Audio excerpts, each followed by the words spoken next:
اپنی دنیا الگ نہیں بنانی ہے کہ ہم تبلیغ والے اور یہ مدرسے والے، یہ غلط بات ہے. دین کے جتنے کام ہو رہے ہیں دنیا میں وہ سب دین کے لیے ہو رہے ہیں.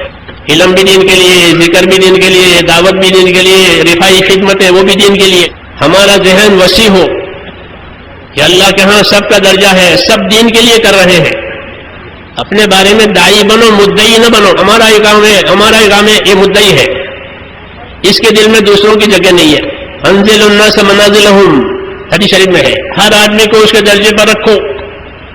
وہ بھی ایک کام اللہ کے لیے کر رہے ہیں، ہم بھی اللہ کے لیے کر رہے ہیں. یہ سب حق ہے. حق میں تناؤ نہیں ہوتا، حق میں تعاون ہوتا ہے. رفیق بن کے کام کرو، فریق بن کے کام مت کرو. ان کو احسان سمجھو ان کا کہ جو کام ہم نہیں کر سکتے ہیں وہ کر رہے ہیں.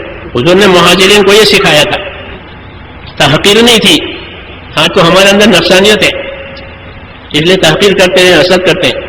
تو ہم کو تو یہ سکھایا ہے کہ جو دین کے دوسرے کام کر رہے ہیں، علم کے، ذکر کے، رفاعی خدمتوں کے، ہم ان کے لیے دعا مانگیں کہ جو کام ہم نہیں کر سکتے تھے یہ کر رہے ہیں، نہیں تو ہمیں وہ کرنا